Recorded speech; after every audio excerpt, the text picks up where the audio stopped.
बूटे में आपका इस्तकबाल है।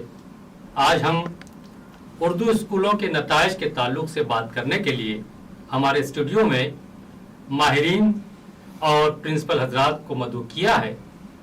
सबसे पहले हम इनका तारुफ कराएं। आमिर अंसारी साहब काविश एक तंजीम चलाते हैं असातिज़ा की और मदनी हाई स्कूल में वाइस प्रिंसिपल हैं। मदनी हाई स्कूल जोगेश्वरी में है, बहुत अच्छे उसके नताइज आते हैं। आज हमारे दरमियान स्कूलों के नताइज पर बात करेंगे आमिर अंसारी। हमारे दूसरे मेहमान हैं प्रिंसिपल ज़ियाउर रहमान अंसारी साहब।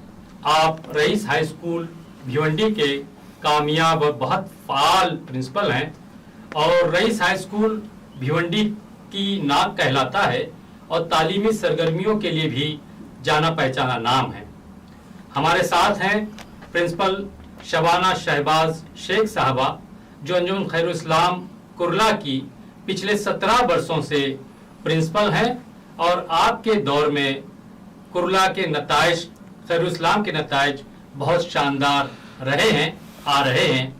हमारे और मेहमान हैं जनाब अब्दुल रहमान साहब जो पटेल हाई स्कूल मुमरा के प्रिंसिपल हैं। पिछले 1 साल से आप वहाँ अपनी खिदमत अंजाम दे रहे हैं। उससे पहले आप मोहम्मदिया हाई स्कूल में भी प्रिंसिपल की खिदमत अंजाम दे चुके हैं। और हमारे बहुत ख़ास मेहमान आज के हैं हामिद इकबाल सिद्दीकी साहब जो क्विज टाइम के रोए रवा हैं, महानामा शायर के नायब मुदीर हैं और बहुत अच्छे शायर और तालीमी मंजरनामे पर, तालीमी मामलात पर और तालीमी मौज़ूआत पर आपके बयानात, आपके ख़यालात बहुत माने रखते हैं। आज हम बात करेंगे उर्दू स्कूलों के एसएससी के नताइज के ताल्लुक से। तो सबसे पहले मैं चाहूँगा कि प्रिंसिपल शबाना शेख साहबा अपने स्कूल का तारुफ करा के किस तरह से आइंदा क्या लाएमल हो सकता है स्कूलों के अच्छे नताइज के, इस बारे में अपने ख्यालात का इज़हार करें। सबसे पहले तो हमारी जो दूरअंदेशी जो 20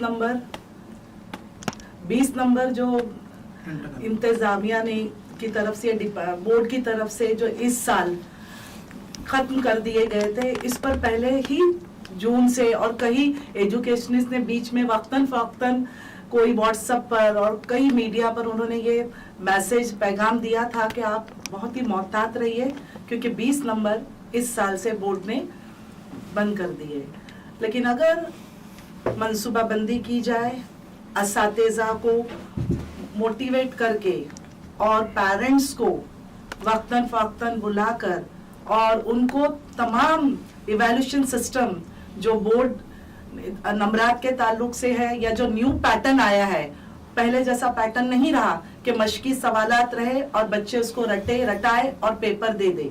अभी दरसी किताब में से कहीं से भी हमें सवाल पूछा जाता है। तो अभी हमारा जो फोकस होगा, असातिज़ा भी अपने जहन में ये बात क्लियर रखे कि जो भी असबाक पढ़ा रहे हैं तो वो उस असबाक को, उस सबक को बच्चों को अच्छी तरह से एक्सप्लेन करें। और मेरे ख्याल से ट्रेनिंग भी जो न्यू सिलेबस के ताल्लुक से है और या इवैल्यूएशन सिस्टम से एक बार उर्दू मीडियम में हर मज़ामिन पर इस पे तवज्जो देनी चाहिए कि उनके जो जहन में जो सवालात है या सब्जेक्ट के तय उनके जहन में जो शक है, शुबे है, वो क्लियर हो जाए ताकि वो क्लासरूम में अच्छे से बच्चों को उस सबक, उस मौजू पर अच्छी तरह से उसको समझा सके और बच्चों में कोई इंटरेस्ट, दिलचस्पी जब भी आएगी जब वो असबाक समझेंगे। अब कोई गाइड वगैरह या कोई वर्क बुक वगैरह से काम नहीं चलने वाला है। तो अभी से मैं चाहूँगा ज़ियाउर रहमान साहब आप इस ताल्लुक पर, इस पर रोशनी डालें किस तरह से अब नया जो बच्चे हैं अभी आने वाले वो किस तरह से अपनी तैयारी करें और आप अपने स्कूल में क्या तजुर्बा कर रहे हैं इस ताल्लुक से। जी, अस्सलाम वालेकुम। बहुत शुक्रिया आपने इस प्रोग्राम में मदऊ किया और इस मौजू पर कुछ बोलने का मौका दिया। एसएससी के जो नताइज हमारे सामने आए हैं ये बहुत से लोगों के लिए चौंकाने देने वाले हो सकते हैं, लेकिन ये जो नया इवैल्यूएशन पैटर्न है इस पर तलबा ने जो एग्ज़ाम दिया है SSC का, वो उनका पहला इम्तिहान नहीं था। उन्होंने पहला यूनिट टेस्ट दिया, उसके बाद उन्होंने फर्स्ट सेमेस्टर एग्जामिनेशन दिया, फिर उन्होंने सेकंड यूनिट टेस्ट दिया, फिर उन्होंने एक प्रीलिम एग्जाम दिया, फिर और एक प्रीलिम एग्जाम दिया। असातिज़ा और प्रिंसिपल जिनकी इस प्रोसीजर पर निगाह थी, उनके लिए ये नताइज चौंका देने वाले बिल्कुल नहीं थे। अच्छा, बहुत अच्छी बात, अच्छी बात। बहुत अच्छी। इसका अंदाजा था। जी बिल्कुल सही बात। मैं अपने यहाँ से इसकी मिसाल देना चाहता हूँ। गुज़िश्ता 5 बरस के मुकाबले में इस साल मेरे यहाँ का जो बैच था वो सबसे शानदार बैच था। अच्छा, और अगर गुज़िश्ता पैटर्न पर ही एग्ज़ाम हुए होते, वही इवैल्यूएशन स्कीम होती, तो शायद मेरे ये बच्चे बोर्ड में भी टॉप कर लेते। जी बिल्कुल सही। हो सकता, लेकिन हमने देखा कि बावजूद कोशिशों के वो चीज़ें सामने नहीं आ रही थी। यहाँ तक कि जब हमने आखिरी के 2 प्रीलिम एग्ज़ाम लिए, हम वो चीज़ नहीं कर पाए। हमें अंदाज़ा था कि हमारे बच्चे जो हर साल 95% क्रॉस करके मुसलसल 96%, 97% तक पहुँचे हैं, वो इस साल हमारे बच्चे 92% तक पहुँच रहे थे इंटरनल एग्जामिनेशन में मैक्सिमम। अंदाज़ा था हमको, उस लिहाज से हमने मनसूबाबंदी की थी। इसलिए ये जो नताइज आए हैं, ये हमारी उम्मीद के बरखिलाफ नहीं है। हम इससे बहुत खुश हैं जी। और बहुत मुतमईन हैं। अब जो उसका सबब है कि हम मुतमईन और खुश क्यों हैं, वजह यह है कि हम ये समझते हैं कि जो मयार होता है वो अगर कोशिश के मुताबिक है तो वो मयार है, और अगर बहुत अच्छे रिजल्ट्स भी हैं और खुश करने वाले हैं लेकिन वो कोशिश के नतीजे में नहीं हैं, तो वो हकीकी खुशी नहीं देते हैं। अभी मेरे सामने ये क्वेश्चन पेपर है। मैं बताऊं कि जो खास बड़ा चेंज है जिसकी तरफ आवाम की भी तवज्जो होनी चाहिए, ये 40 नंबर का एक पेपर है अरबी का। कौन सा? अरबी का 50 जी। 50 ये 50 नंबर का अरबी का पर्चा है जी। और कुल सफ़ात जो हैं ये 12 हैं। यानी एक सफ़े पर तकरीबन 3 नंबर के सवालात हैं सिर्फ। अच्छा, इसका जवाब अगर लिखा जाए तो जवाब का पर्चा इससे भी मुख्तसर होगा। जी बहुत। अच्छा, ये ऐन उल्टा मामला है गुज़िश्ता इवैल्यूएशन पैटर्न पे, जहां पर सवाल का पर्चा 2 सफ़े का होता था जी। और जवाब का पर्चा 10 सफ़े का 10 होता सफ़े था। अच्छा। 20 सफ़े। ये बहुत बुनियादी बात है जिस पर गौर करने बहुत की अच्छी, जरूरत है। बहुत अच्छी बात कही है। वाह। ये एक पूरा एक सफ़ा है जिस पर सिर्फ 2 नंबर के सवाल है, सिर्फ 2 नंबर का एक सवाल मौजूद है। ये एक पैराग्राफ है, ये एक मुकम्मल पैराग्राफ है मराठी का। इस पैराग्राफ को पढ़ना है और बहुत सादा से एक सवाल का जवाब देना है। एक ही सवाल है। जी हाँ बिल्कुल। और शायद यही ज़िमनी आगे सवाल होंगे हैं। और भी ज़िमनी होंगे। सवाल एक हैं। सफ़े पर एक सवाल। जी, एक सफ़े पर एक, ये मैं खास तौर से जिसका जिक्र कर रहा हूँ, यही सवाल अगर गुज़िश्ता इवैल्यूएशन पैटर्न में होता तो मुख्तसर जवाब दिए आप 2-3 लाइन का, आपको 2-3 नंबर मिल जाते। जी यहाँ पर आपको सिर्फ चंद अल्फाज लिखने हैं और आपको नंबर मिल जाएंगे। जी। लेकिन शर्त क्या है, उस वक्त बच्चे को वो जवाब याद करना होगा, रटना होगा और लिखना होगा। बस यही एक शर्त थी कि वो रट कर आए। यहाँ पर ये शर्त है कि बच्चा इसको पढ़े, नंबर 1 दैट इज रीडिंग, दूसरा ये कि समझे दैट इज कॉम्प्रिहेंशन।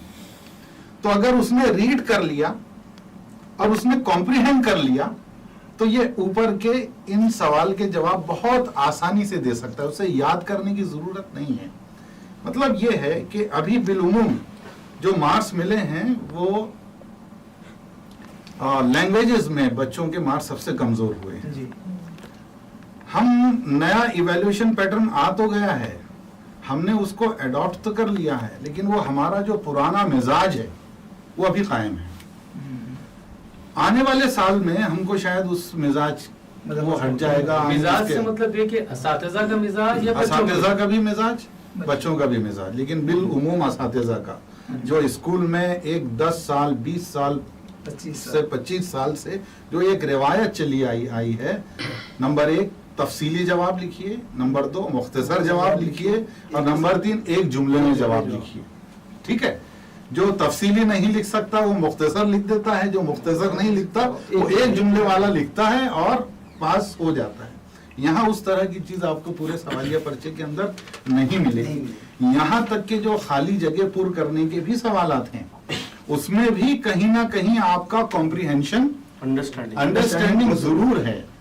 मिसाल के तौर पर रियासत महाराष्ट्र का ताल्लुक बंबई बता दिया गया, तो मध्य प्रदेश का ताल्लुक आगे अब आपको लिखना है।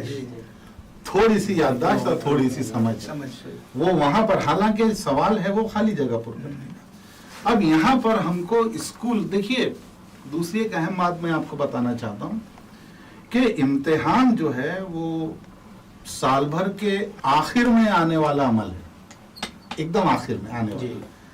लेकिन असल में जो साल भर क्लासरूम में जो चलता है, जो कुछ चलता है, वो वहां पर रिफ्लेक्ट होगा असल में। तो हमको हमारे साल भर के अमल में वो तब्दीली, हमारे अप्रोच में उस तब्दीली की बहुत सख्त जरूरत है।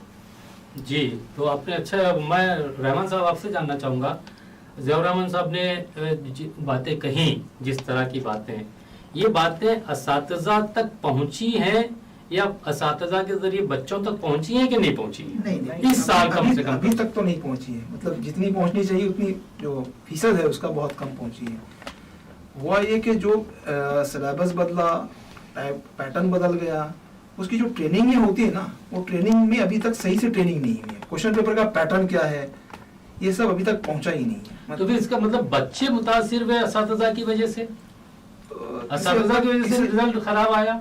नहीं है, ये भी नहीं कह सकते। किसी हद तक सिस्टम अभी तक, मतलब जैसा पिछला पैटर्न था, एक क्वेश्चन पेपर का पैटर्न हुआ करता था, अब वो पैटर्न ही बदल गया है। जैसा जिया साहब कह रहे थे कि जो सवालात जो बनाए गए हैं, सबसे अहम जो सवालात की तरतीब दी गई है, ये पूरी तरह से अंडरस्टैंडिंग पर ही है।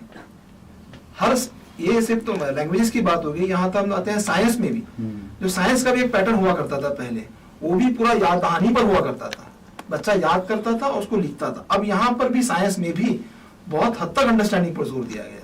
अच्छा, जैसा मैं अपने स्कूल की बात करता हूँ, जैसे मैं वहाँ चार्ज लिया, मुझे पहले से फिक्र सता रही थी कि रिजल्ट क्या होगा। हमारे फिक्र की मेरी 2 बातें थी। एक तो ये कि हमारा स्कूल पहली मर्तबा सेमी इंग्लिश से फेस कर रहा था। सेमी इंग्लिश, मैथ्स में भी हमारे पास सेमी इंग्लिश है और साइंस में भी हम फर्स्ट टाइम ये कर रहे थे, तो बहुत फिक्र हमको लाहक थी। तो हमने एक तरीका ये बनाया कि हफ्तावारी टेस्ट शुरू कर दिया, जो जनरली ट्यूशन क्लासेस में होता है। तो मुख्तसरन पेपर हम खुद बनाते थे, इंतजामिया उसका पूरा खर्च बर्दाश्त करता था, और पेपर भी इस तरह के होते थे कि ऐसे लिखे हुए इस शक्ल नहीं, पूरे कंप्यूटराइज पेपर बनाते थे। कंप्यूटराइज पेपर बनाकर उस तरह का सिस्टम हमने शुरू कर दिया, जिसकी वजह से हमारा रिजल्ट खास तौर से मैथ्स और साइंस का काफी बेहतर है। इवन यहाँ तक हुआ कि हमारे इंतजामिया ने आके बाज़ाब्ता कल चेयरमैन साहब आए और उन्होंने तारीफ तक कर दी कि आपका रिजल्ट मैथ्स का बहुत ही उम्दा है। इस बार, इस साल एसएससी में आप मालूम पड़ा कि आपके स्कूल की बच्ची ने टॉप किया है जी। तो आपको अंदाजा था कि बच्ची जो है यही टॉप करेगी या आपका स्कूल टॉप आएगा? हमारा स्कूल टॉप आएगा ये गुमान नहीं था। मेरा बच्ची में बहुत ज्यादा मतलब वो सलाहियतें हैं और उम्मीदें थी कि वो टॉप करेगी हमारे स्कूल से। अच्छा, बहुत अच्छा। मैं आमिर साहब आपसे ये जानना चाहेंगे कि आप चूंकि तमाम रियासत में घूमते रहते हैं, टीचर्स की ट्रेनिंग के लिए, टीचर्स के बारे में बहुत आप फिक्रमंद हैं, बताएंगे ये जो साल रहा, इस साल आप किस तरह से लोगों को या टीचर्स को ट्रेन किया और आपकी उम्मीद के मुताबिक नतायज आए या और उसमें कुछ बाकी रहेगी बातें? अस्सलाम वालेकुम। सबसे पहले तो मैं आपको मुबारकबाद देना चाहूँगा कि इस अहम मौजू पर अहम शख्सियत के साथ में बात करने का मौका हमको मिल रहा है, और इस बहस को स्कूल तक पहुंचना बहुत ज़रूरी है, क्योंकि अगर हम एक छोटे से इस उन्वान पर आज अगर बहस शुरू नहीं करेंगे तो आइंदा भी हमारे जो नतायज होंगे वो जिस तरह से 89% पूरे स्टेट का लास्ट ईयर परसेंट था, जो महाराष्ट्र बोर्ड का, वो इस साल 77%, मतलब तकरीबन 12% कम हुआ है। और इसकी वजह,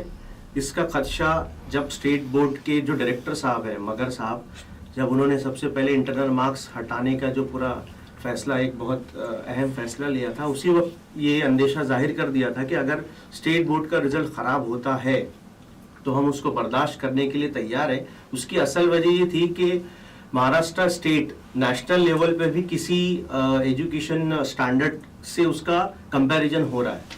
आप सभी अच्छी तरह से जानते होंगे कि नेशनल अचीवमेंट सर्वे, जिसको नैस कहा जाता है, जी। ये एक म्यारी टेस्ट होता है और ये नैस जो है वो हिंदुस्तान भर पे नहीं बल्कि और 7 कंट्रीज में ये नैस का इम्प्लीमेंटेशन होता है और उसका जो डेटा होता है उससे एक किसी कंट्री का, किसी स्टेट का एक क्वालिटी, एक म्यार जो है वो तय होता है, तालीमी म्यार तालीमी म्यार तय होता है। तो जी। नैस के रिजल्ट पर महाराष्ट्र स्टेट 10th लेवल के रिजल्ट पर 57% था पिछले साल, जबकि हमारा ओवरऑल बोर्ड का रिजल्ट था तकरीबन 90%।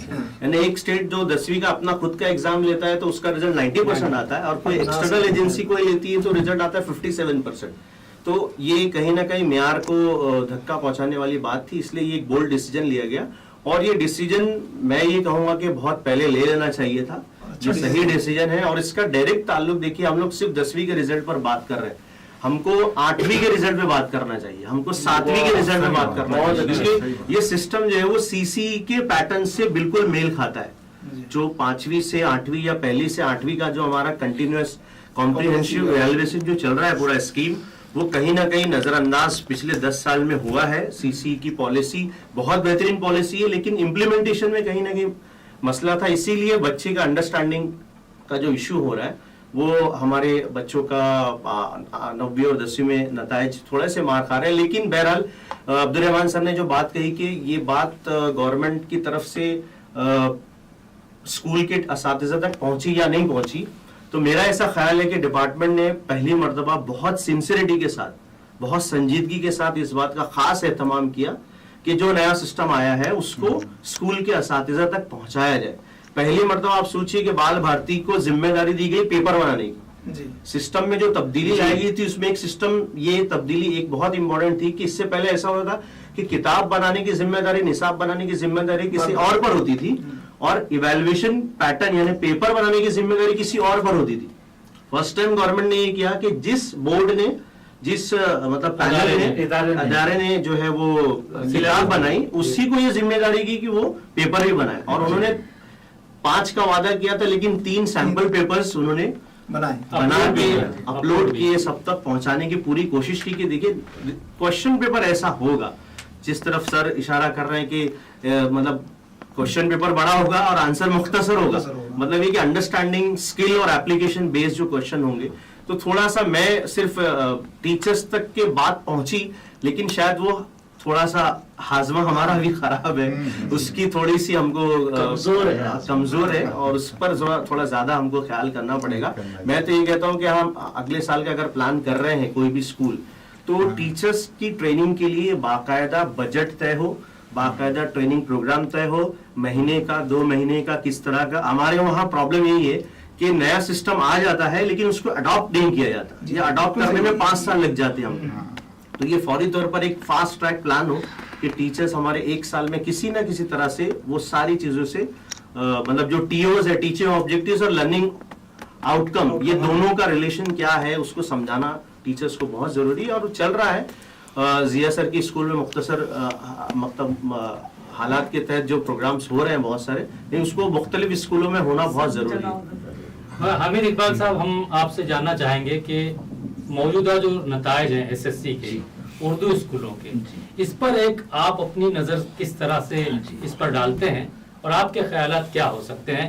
एक ये जितने लोग हैं तब किसी न किसी स्कूल से वाबस्ता हैं, लेकिन आप अलग से आपका जो नज़रिया है वो किस तरह से हो सकता है, ये इस पर आप मुख्तसरन अपने ख्यालात का इज़हार करें। देखिए, सबसे पहले मैं ये अर्ज कर दूं कि सोशल मीडिया पर या उर्दू अखबारात में जितना वावेला मचाया जा रहा है उर्दू स्कूलों के ख़राब रिजल्ट का, मेरी नज़र में नए पैटर्न के मुताबिक उर्दू स्कूलों का रिजल्ट बहुत ज़्यादा ख़राब नहीं है। पहली बात ये सही है। इसी तरह का रिजल्ट बड़े बड़े कॉन्वेंट स्कूल्स का भी है, सही है। इसी तरह का रिजल्ट मराठी मीडियम का भी है, गुजराती मीडियम का भी है, तमाम मीडियम्स का रिजल्ट इसी तरह का है। बच्चों के मार्क्स सबसे कम जो आए हैं वो लैंग्वेजेस में आए हैं। जी बिल्कुल सही है।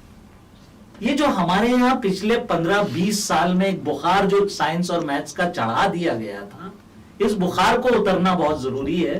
दरअसल जबान या लैंग्वेज जो है ना, वो सीढ़ी है तमाम तरक्कियात की। जी। और हमारे यहाँ पर, अब मैं उर्दू स्कूल की बात कर रहा हूँ, कि हमारे यहाँ पर जबानों पर तवज्जो बहुत कम दी जाती है, खास तौर पर उर्दू और मराठी पर। हमारे यहाँ इंग्लिश पर तवज्जो दी जा रही है। जी। कई स्कूलों में मैंने देखा एडिशनल टीचर्स मैनेजमेंट ने अपनी तनख्वाह से रखे हैं, इस तरह के तजुर्बात हो रहे हैं। लेकिन उर्दू की तदरीस, मराठी की तदरीस हमारे उर्दू स्कूलों में अब भी बहुत कमजोर है। ये मैं खुलकर कहना चाहता हूँ। बिल्कुल सही बोल रहे हैं। एक बात हो जी। गई। दूसरी बात यह कि एक तो एजुकेशन डिपार्टमेंट ने या बोर्ड ने एक तरीक़ेकार बताया कि आपको इस तरह से अब तदरीस करनी है, उसकी ट्रेनिंग्स हो रही हैं। आपके स्कूल में आप किस तरह से जो है उसको इंप्लीमेंट करते हैं, वो एक अलग मौजू है। जैसे हम क्या करते हैं कि जो बहुत एक्स्ट्राऑर्डिनरी हमारे यहाँ पर स्टूडेंट्स होते थे, पहले रट्टू तोता सिस्टम जो था, उसके तहत जो होता था कि बहुत ब्रिलियंट बच्चे हैं जो हम उनकी आवभगत करते थे, उनको उन पर बहुत तवज्जो करते थे, या फिर वीक स्टूडेंट्स की क्लास पर ज्यादा तवज्जो करते थे। लेकिन वो बच्चे जो 55% से लेकर 75% तक मार्क्स लाते, हमारी तवज्जो उन पर बहुत कम होती थी। अगर हम उन बच्चों पर एक्स्ट्रा तवज्जो करें जो 55% से लेकर 75% तक मार्क्स लाते हैं, अगर उन पर हम एडिशनल तवज्जो करें, तो यकीनन वो बच्चे 85-90 के आसपास पहुंचने की काबिलियत रखते हैं। फिर हमारे यहां पर एक खामी जो मैं चूंकि एक्स्ट्रा करिकुलर एक्टिविटीज से ज्यादा वाबस्ता हूं उर्दू स्कूलों में, तो एक चीज जो मुझे शिकायत आमतौर से उर्दू स्कूलों से है, वो ये है कि हमारे जो अच्छे बच्चे हैं, जो वाकई स्कोर कर सकते हैं, उनको 9वीं 10वीं में बहुत ज्यादा डिस्टर्ब किया जाता है। कोई, मैं मेरी बात पर आप प्रिंसिपल हजरात ना बुरा मानिएगा, उनको तकरीरी मुकाबले में भी उन्हीं बच्चों को भेजा जाता है, ड्रामे में भी उनको भेज रहे हैं आप, मोनो एक्टिंग में भी उन्हीं को भेज रहे हैं, तमाम सरगर्मियों में उन एक्स्ट्राऑर्डिनरी बच्चों को भेज रहे हैं। अगर आप उन एक्टिविटीज से इन बच्चों को हटाकर उसके एजुकेशनल एक्टिविटी उस पर ध्यान दे, तवज्जो करें, तो वो उसका परसेंटेज बहुत आगे तक जा सकता है, बहुत तरक्की हो सकती है। मेरा अपना ये मानना है। एक आपने बहुत अच्छी बात कही कि इस वक्त जो है जबानों की तदरीस जो है स्कूलों में हो नहीं रही है। तो मैं शबाना मैडम से जानना चाहूंगा कि ये क्या आप हामिद इकबाल साहब की इस बात से मुत्तफिक हैं कि उर्दू और बिलखुसूस मराठी इन जबानों पर ज्यादा ध्यान नहीं दिया जा रहा है? जो इन्होंने जबानदानी पे कहा है, लैंग्वेजेस में अंग्रेजी, मराठी जो हमारी स्टेट की लैंग्वेज है, और उर्दू जो हमारी मातृ जबान है, जिसमें बच्चा लिखता है, सोचता है, देखता है और उसी जीना बनाकर वो जिंदगी की मंजिल को हासिल करता है। तो उर्दू जबान, मेरा तो ये ख्याल है कि उर्दू के लिए एकदम एक्सपर्ट टीचर, जैसे हम मराठी, इंग्लिश के लिए या स्कॉलरशिप्स वगैरह के लिए हम एक एक्स्ट्रा टीचर रखते हैं, ट्यूटर रखते हैं, मैनेजमेंट भी इसमें काफी एक्टिव है। तो उर्दू के लिए, खास तौर पे उर्दू के लिए एक एक्सपर्ट को बुनियादी तालीम दी जाए, यानी छोटी जमात से, प्राइमरी में और 5वीं में। आप 9वीं और 10वीं जमात में चाहेंगे कि बच्चों को उर्दू पढ़ना लिखना सिखाए, उनको बोलना सिखाया जाए, तो बहुत देर हो चुकी है। इसके लिए क्या आप अपने स्कूल में तजुर्बा करेंगी या कर रही हैं? नहीं, हम कर रहे हैं। हमारा मैनेजमेंट अल्हम्दुलिल्लाह ट्यूटर्स का अंग्रेजी के लिए है और मराठी के लिए ये ट्यूटर हमेशा उन्होंने मुहैया किया है। जो टीचर्स, जो स्कूल ने डिमांड किया है, जो प्रिंसिपल ने डिमांड किया है, अल्हम्दुलिल्लाह वो दे रहे हैं। तो जिससे काफी, जैसे आप देख रहे हैं 10 साल से हमारा रिजल्ट 100% है। वही अतराफ के बच्चे आते हैं। हमारे एल वार्ड में 21 उर्दू मीडियम स्कूल है।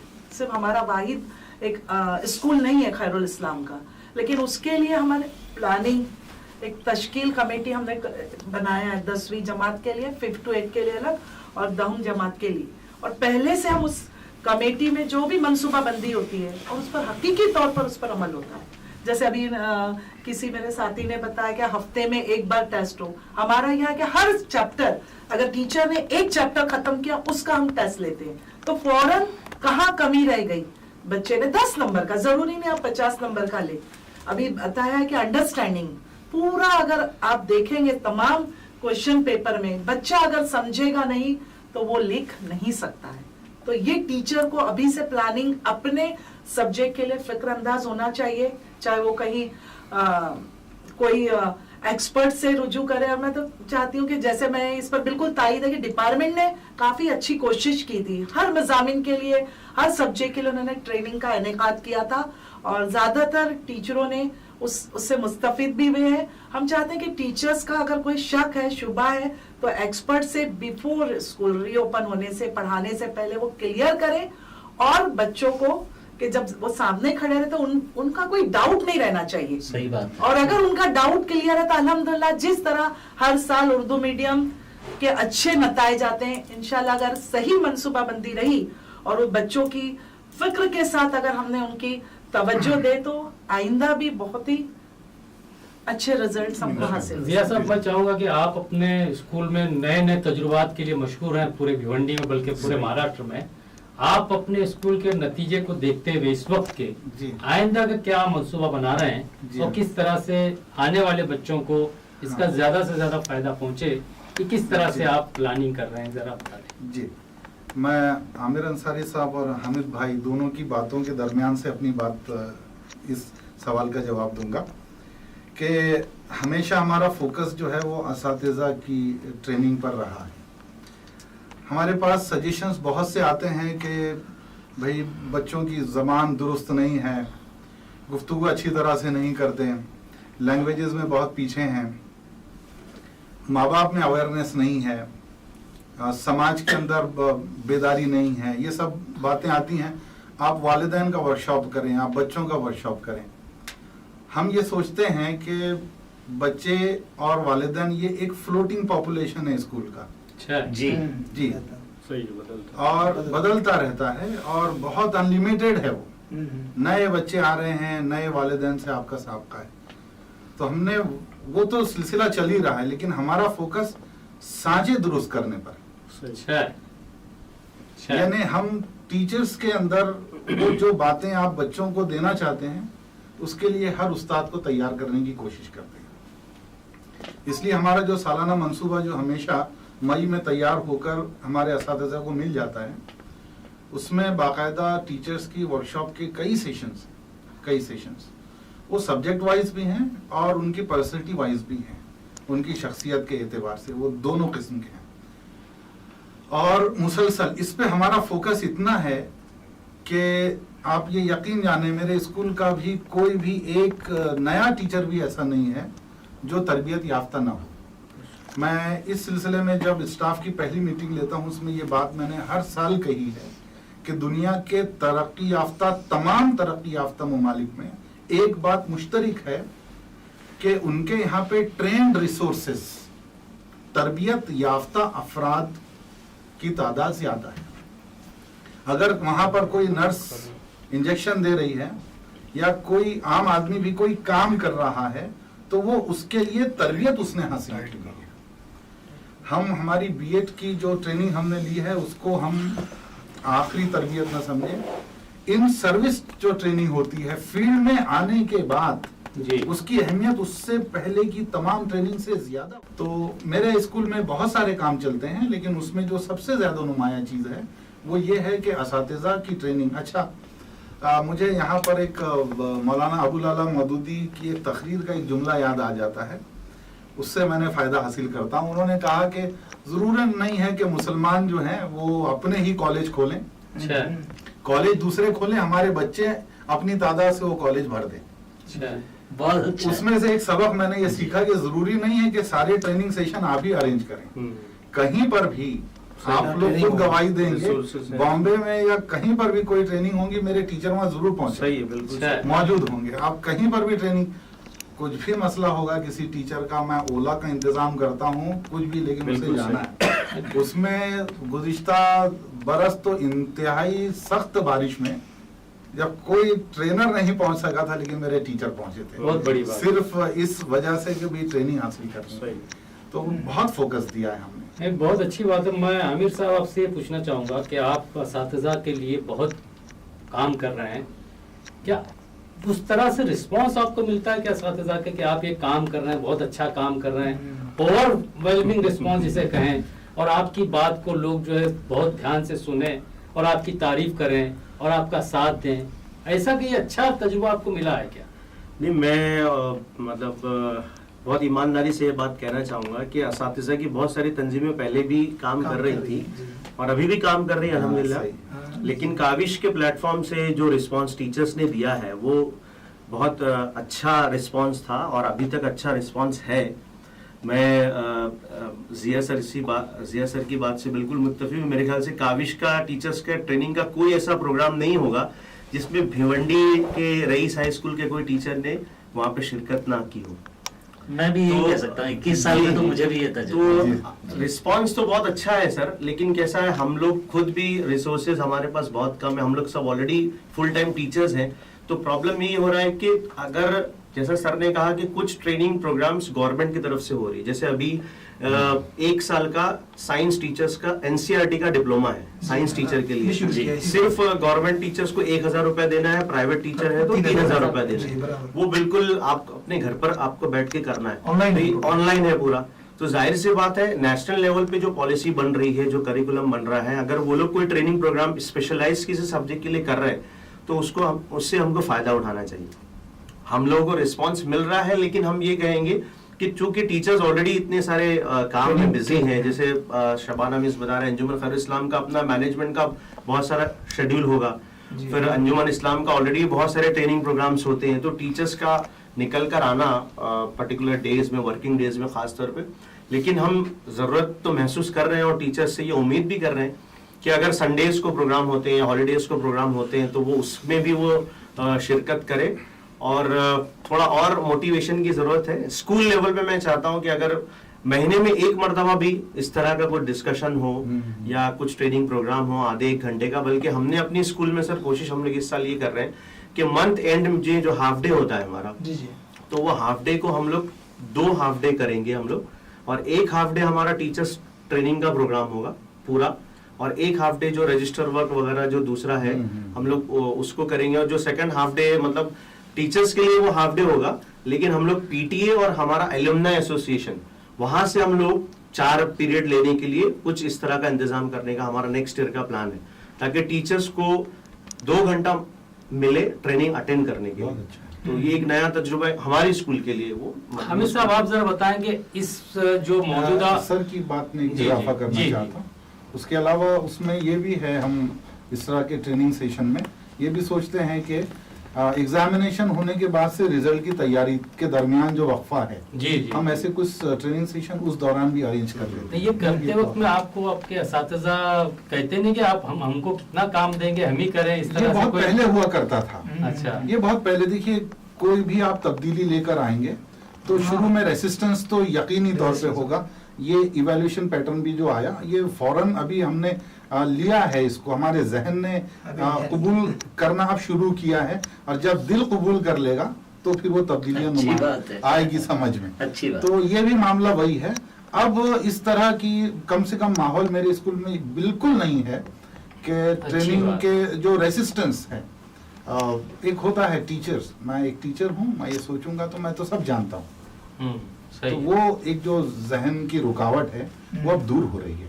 अच्छी बात है शबाना मैडम। एक आम ख्याल टीचर्स में है जी, बल्कि पेरेंट्स में है, हामिद भाई के बाद में आऊंगा कि प्रिंसिपल जो है ज्यादा वक्त जो मीटिंगों में मसरूफ रहते हैं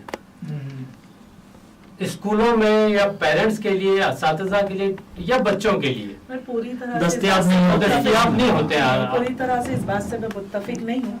अच्छा, प्रिंसिपल हजरात को ये देखना चाहिए कि वो मीटिंग जो है डिपार्टमेंट की है तो कंपलसरी होती है, और मैनेजमेंट की भी है तो कोई नई बातें होती है या जो भी उनका देना होता है, जो भी सर्कुलर है, जो पैगाम है, वो अवॉइड। लेकिन ऐसे जो दूसरी बहुत सारी मीटिंगें भी होती है, मैं ये बताती हूँ, जो डिपार्टमेंट और मैनेजमेंट को छोड़कर सोशल मीडिया पर ही, तो हर इसमें उधर हाजिरी देना या वहां पर जाना, स्कूल छोड़कर प्रिंसिपल का काम है स्कूल, लेकिन ऐसा Main होता तो स्कूल है है। मैडम, पहले ऐसा मैं होता इससे तो है। मुत्तफिक नहीं हूँ कि मुझे मैं अपना नहीं, तजुर्बा बता रही कि मैं हर इसमें दिखाई नहीं देती। नहीं, आप हेडमास्टर एसोसिएशन की सदर हैं, इसलिए हेडमास्टर्स की साइड ले रही हैं। जी नहीं नहीं नहीं, मैं बहुत साफ, जो लोग मुझे करीब से जानते हैं, मैं इस मामले में बहुत बेबाक हूँ। अगर ऐसा हो नहीं, अच्छा ये हो सकता है कि आप कीजिएगा। नेशनल अवार्ड याफ्ता है, इसलिए भी थोड़ा दामन बचा रही हैं। नहीं नहीं नहीं, अगर गलती लेकिन होगी सच बात मैं ये है। सब इसके सामने एक्सेप्ट कर लूंगी। एक्सेप्ट, लेकिन- हाँ, ये बातें मेरे कुछ लोगों ने कहा है कि भाई प्रिंसिपल जब भी मिलो तो वो मीटिंग में है। कौन सी मीटिंग में है?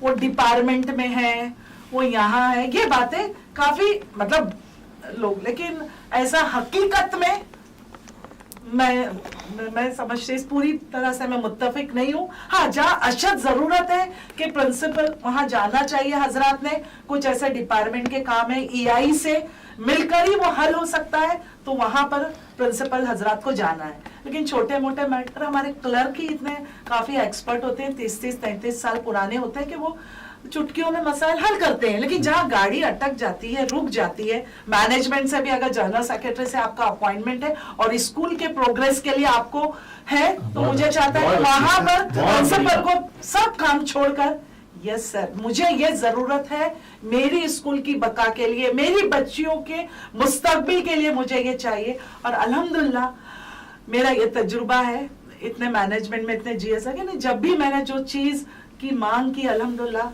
मैनेजमेंट ने उसे एक्सेप्ट किया, चाहे वो बैंड हो या मेरा आंगन एक एक्टिविटी जो मैंने इस कैंपेन में मेरे पेरेंट्स को मैंने एक प्लेटफॉर्म मुहैया किया है कि home product no chemical add, कि पेरेंट जो बहुत ही ज्यादा मजबूर होते हैं और इतने खुददार होते हैं कि वो ज़कात और फितरा और कोई ऐसी मदद लेना नहीं चाहते, लेकिन वो घर में ऐसी चीजें बनाते हैं और हमारे स्कूल के प्लेटफॉर्म पर हमारे लेबल में मेरा आंगन हमने लेबल उसको दिया है और उसमें उन गरीब पेरेंट्स को हम एक प्लेटफॉर्म मुहैया किए कि वो बड़ी खुददारी के साथ वो बेचे। थैलियां जो आजकल प्लास्टिक बैन है, हम कपड़े, पुराने कपड़े जो फेंक देते हैं और कितने कम इसमें में, हम उसको सलीके से उसकी कतरन निकाल के उसको फ्रिल लगा के 20 रुपए 30 रुपए में वो तलबा ले लेते हैं। तो ये भी एक है। हामिद साहब, जरा आप अब के जो हालात हैं, अब के जो नतायज हैं उर्दू स्कूलों के ओवरऑल पूरे मुंबई के, पूरे महाराष्ट्र के, इस पर आप जरा सा नजर डालें, अपने ख्यालात। देखिए, बहुत सारी बातें की जाती हैं और ये तो अमली तजुर्बात हैं। मेरी इत्तेफाक से मामला ये हुआ है कि आपने मुझे ऐसे 4 लोगों के सामने मुझे बिठा दिया है कि जो चारों इंतहाई फाल है। अच्छा, आप इनको सामने मत रखिए। अगर इन्हें आईना बना ले, मैं शबाना मैडम को गुस्ताखी नहीं करना की है मैंने, लेकिन अजराए मजाक मैंने 2 जुमले कहे थे। लेकिन हकीकत ये है कि आपके मोहल्ले की कमेटियों में, कई सोसाइटियों में, कहीं किसी इदारे में, आपके इलाके के इदारों में मीटिंगें हो रही हैं और प्रिंसिपल अपनी चेयर छोड़कर अगर उन मीटिंगों में चला जा रहा है, उससे आपके स्टूडेंट को क्या फायदा है? आपके बच्चों को क्या फायदा? आप एनजीओज में घूम रहे हैं, एनजीओज आपके स्कूल में आकर जो है वो बच्चों के टॉयज बेच रहे हैं आकर, और ये सारी चीजें जो हो रही है, वक्त जाये जो किया जा रहा है, तो इन सब का स्टूडेंट को, तालिब इल्म को क्या फायदा है? तो ये एक फैशन जो नॉन एडेड धंधा चलाने वाले इंग्लिश स्कूलों ने अपनाया था, हम उसको क्यों फॉलो करें? उर्दू स्कूल उसको क्यों फॉलो करें? वो उनका एक पैटर्न था जो उन्होंने धंधा चलाने के लिए उन्होंने अपनाया था। हमारे यहाँ पर भी उसका इंप्लीमेंट होता नजर आने लगा है और ये बहुत खतरनाक चीज है। इसके अलावा मैं ये चाहता हूं, मैं फिर मुआजरत के साथ, बदकिस्मती ये है कि हामिद इकबाल बहुत बदनाम है अपना कड़वा बोलने के लिए, लेकिन मैं फिर एक बार कहूंगा, जहां जहां आपका ये चैनल देखा जाए, गुलबुटे चैनल में, उन सब टीचर्स से दरखास्त करूंगा, लिल्लाह अखबार पढ़िए। मैं सच कह रहा हूं, बहुत बुरा मानेंगे टीचर, बल्कि कुछ तो पीटने के लिए भी आ जाएंगे, लेकिन मैं सच कह रहा हूं कि 90% असातिज़ा उर्दू स्कूलों के अखबार नहीं पढ़ते हैं। आप अपने आप को असरी मालूमात से अपडेट जब तक नहीं करेंगे, तब तक इस अंदाज के पेपर पैटर्न को अपने बच्चों को नहीं सिखा पाएंगे। बिल्कुल नहीं पढ़ा सकते। सही कहा। अच्छा। और आपका बच्चा कभी भी इसको जो है कोप नहीं कर पाएगा। नहीं कर पाए। आपको मैं एक मेरा तजुर्बा बता रहा हूँ, जिया सर, आमिर सर के मैंने टीचर को पूछा कि आप आखिरी बार उर्दू के बुक स्टॉल पर कब गई थी, तो बोले लास्ट ईयर गए थे ना सर। मैंने कहा काहे के लिए गई थी आप? अपने लिए कोई किताब खरीद? नहीं, वो बच्चों को इनाम में देनी थी ना किताबें, वो खरीदने गए थे। हमारे टीचर्स बुक स्टॉल पर नहीं जाते हैं बरसों, वो उनको ये नया पेपर पैटर्न कैसे वो कवर कर पाएंगे? अखबार पढ़ना, किताबें पढ़ना, अपने आप को अपडेट करना बहुत जरूरी है। उर्दू जबान की तदरीस के लिए फारूक सैयद साहब ज्यादा जरूरी यह है कि हमारे असातिज़ा उर्दू के अदबी प्रोग्रामों में शरीक हों, आए, देखें कि उर्दू अदब आज कहां चला गया, उर्दू जबान कैसे बोली जाती है, उर्दू जबान का इस्तेमाल किस तरह हमारे अदीब और शायर करते हैं, असरी मुआसर अदबी रसाइल कौन से जारी हैं। ये मैं फारूक साहब आपको बता दूं एक दिलचस्प बात, थोड़ा सा वक्त ले रहा हूं, कि एक टीचर से मैंने कहा कि भाई आप कौन सा अदबी पर्चा पढ़ती हैं, तो उन्होंने छूटते ही कहा गुलबूटे। अच्छा। तो मैंने कहा अच्छा ये भी बता दीजिए कि बच्चों का पर्चा कौन सा पढ़ती हैं, तो दाएं बाएं देखने लगी। तो जब ये इस तरह का माहौल जो है, अब ये तमाम मकड़ी के जाले जो बुन दिए गए हमारे आसपास, इन जालों को पहले साफ करना बहुत जरूरी है।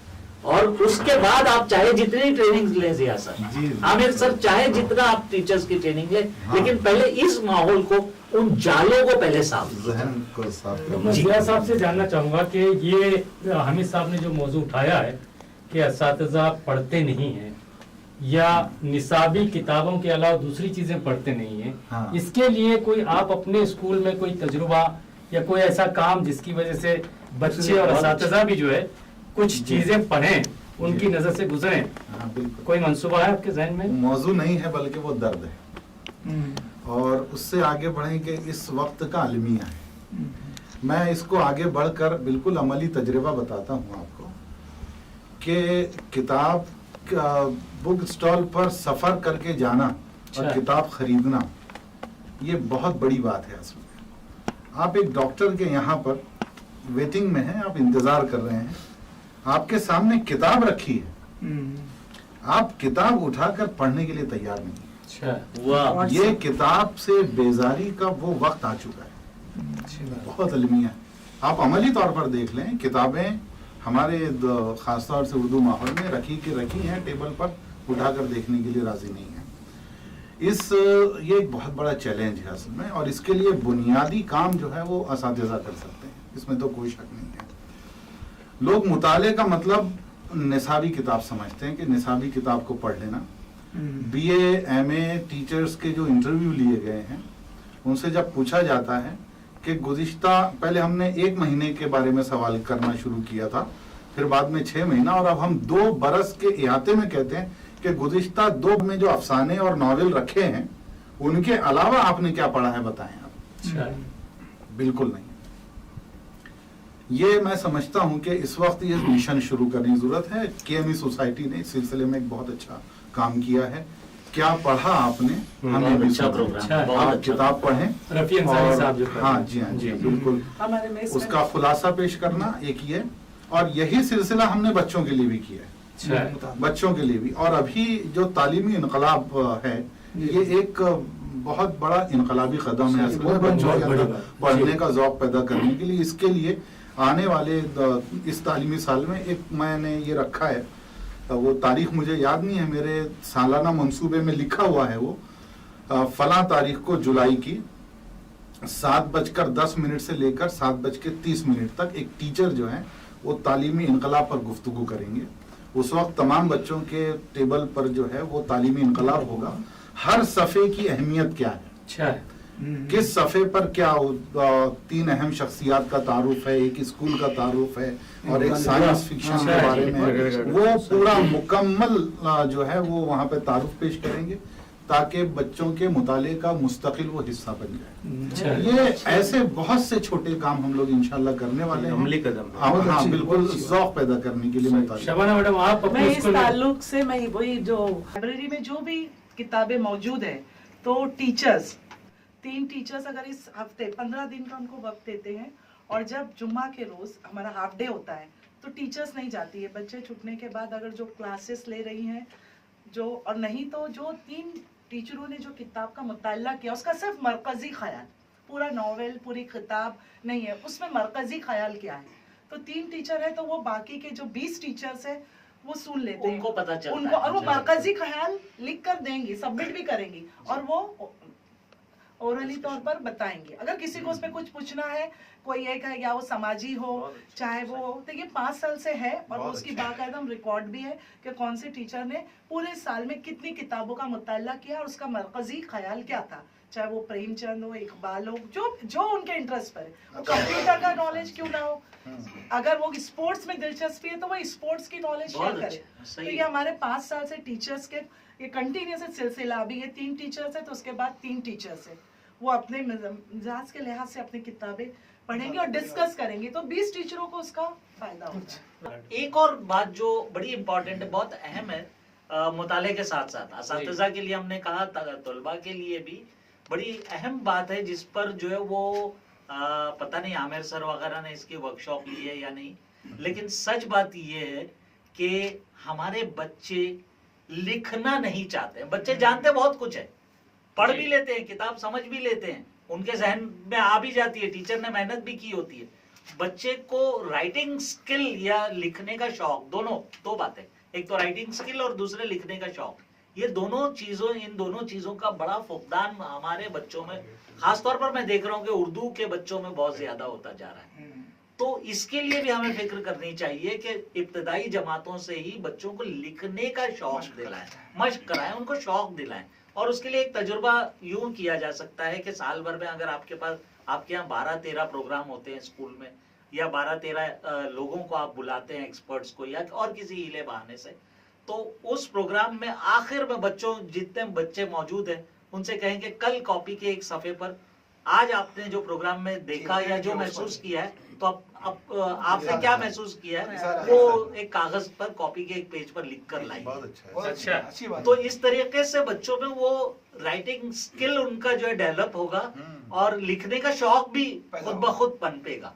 अच्छा, आप बहुत मेहनत कर रहे हैं, बहुत सारे मैंने टीचर्स को देखा जो वाकई बड़ी मेहनत करते हैं अपने सब्जेक्ट, वो बच्चा समझ भी रहा है, लेकिन वो एग्जाम हॉल में जाता है और वो 70-80 मार्क्स का पेपर करता है, 20 मार्क्स छोड़ देता है, वो लिख नहीं पाता है या बोर हो जाता है या उगता जाता है या वक्त खत्म हो जाता है, उसमें भी कम मिलते हैं, तो वो उससे रिजल्ट पर बड़ा असर पड़ता है। तो इस पर भी तवज्जो देनी चाहिए। देने के लिए अपने स्कूल में जी कोई ऐसा तजुर्बा, कोई ऐसी बात, कोई ऐसा मंसूबा? असल में अभी इस सिलसिले में मैं आगे बात करता हूँ कि लाइब्रेरी हमारी बहुत अच्छी बन रही है।